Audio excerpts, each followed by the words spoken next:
हिमाचल प्रदेश सरकार चंद दिनों की मेहमान है। भारतीय जनता पार्टी के नेता और हिमाचल प्रदेश की विधानसभा में नेता प्रतिपक्ष जयराम ठाकुर ने डलहौजी में पत्रकार वार्ता में कही।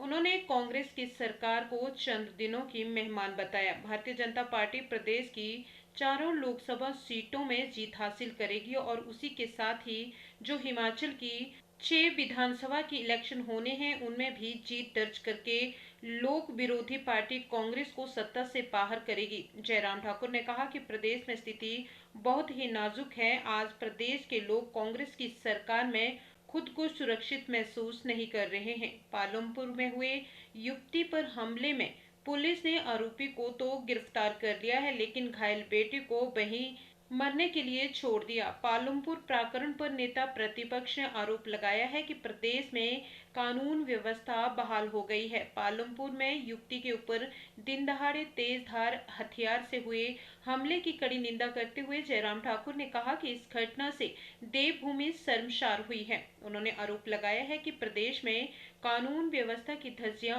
उड़ रही है। देवभूमि में कानून व्यवस्था की सभी व्यवस्थाएं तार-तार हो गई हैं। पालमपुर में पत्रकारों से बातचीत करते हुए पूर्व मुख्यमंत्री जयराम ठाकुर ने कहा कि कानून व्यवस्था कायम रखने के लिए प्रदेश सरकार का कोई ध्यान नहीं है। वर्तमान में पूरे प्रदेश में दहशत का माहौल है। सुख की सरकार को बचाने के लिए सरकार ने पूरा तंत्र झोंक दिया है। आलम यह है कि सरकार को जिन कांग्रेस विधायकों पर विश्वास नहीं है उनके साथ 20-20 कमांडो लगा दिए गए हैं तथा सरकारी तंत्र द्वारा उनकी लोकेशन भी चेक की जा रही है। उन्होंने आरोप लगाया है कि खून से लथपथ बेटी को अस्पताल पहुंचाने की बजाय पुलिस ने पहले आरोपी को पकड़ना जरूरी समझा। कॉलेज की एक अन्य छात्रा द्वारा स्कूटी पर बैठाकर दुकानदार की मदद से उसे अस्पताल पहुंचाया गया। पूर्व मुख्यमंत्री ने कहा कि पीड़ित बेटी के पिता वो उनकी बहन से उनकी बात हुई है। पीड़ित परिवार को उन्होंने हर संभव मदद देने का भरोसा दिया है। डलहौजी से अश्विनी साहिल की रिपोर्ट। वास्तव में ये बनती है जब चुनाव का परिणाम आया, बहुमत होने के बावजूद राज्यसभा में कांग्रेस हार गई। नैतिकता तो ये बनती थी कि त्यागपत्र देना चाहिए, लेकिन नहीं दिया गया। दूसरे दिन हिमाचल प्रदेश की विधानसभा के अंदर बजट पास होना था, बजट सत्र चला हुआ था और उस बजट सत्र में अपना बहुमत उनको नहीं लग रहा था। ऐसी सूरत में बजट पास करना बहुत आवश्यक था। अगर बजट पास नहीं होता तो आपको मालूम है प्रोविजन है उसमें, फिर सरकार चले जाती है। अगर बजट पास नहीं होता तो भारतीय जनता पार्टी के 15 विधायकों को बिना किसी वजह के, बिना किसी कारण के उनकी सदस्यता सस्पेंड की गई। हमको सस्पेंड किया गया, जिसमें मैं भी शामिल था, ठाकुर जी भी शामिल थे। हाँ, बहुत भाग्यशाली है। और 15 विधायकों को सस्पेंड करके 100 कमांडो भेज करके हमको सदन से बाहर उठा करके फेंक दिया गया।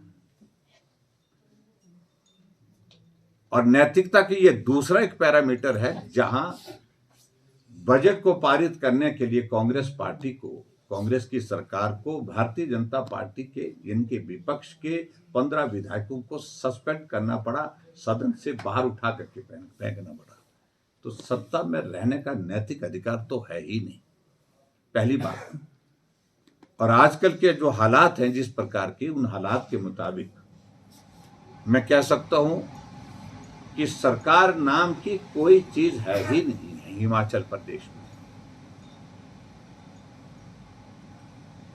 कानून व्यवस्था के सिलसिले में आज जिसके कारण मैं आप सबके बीच में पहुंचने में विलंब हुआ, पालमपुर में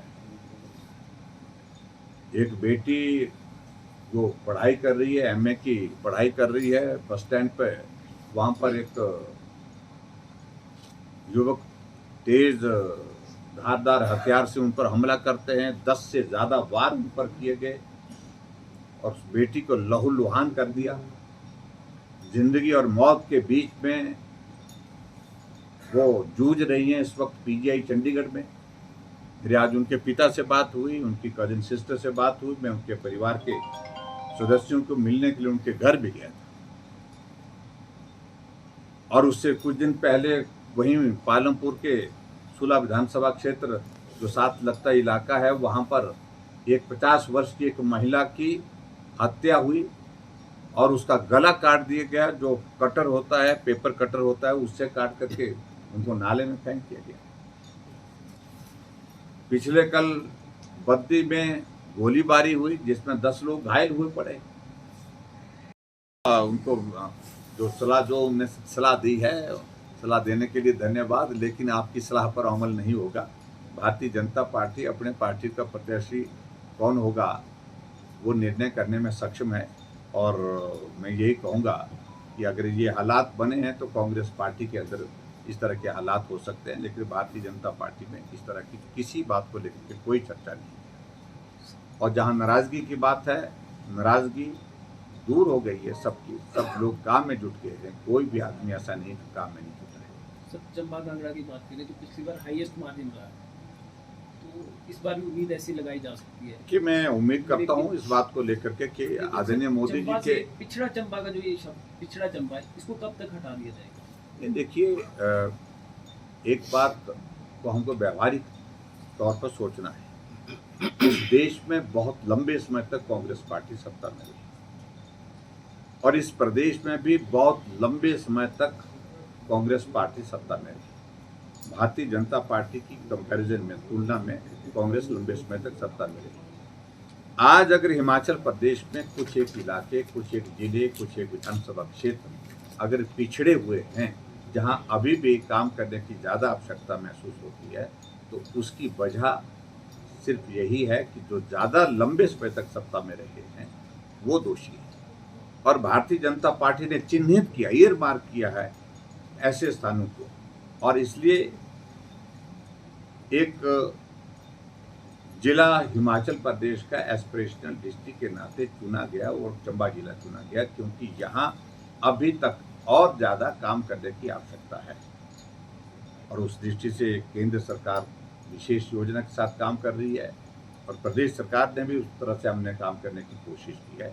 और निश्चित रूप से मुझे लगता है कि आने वाले समय में चंबा इस कैटेगरी से आकर के बाकी राज्यों में जिस प्रकार से विकास, संतुलित विकास, समग्र विकास की जो बात को देखता है, वो चंबा के इस क्षेत्र के साथ सर, आज काफ़ी अरसे के बाद हुआ है।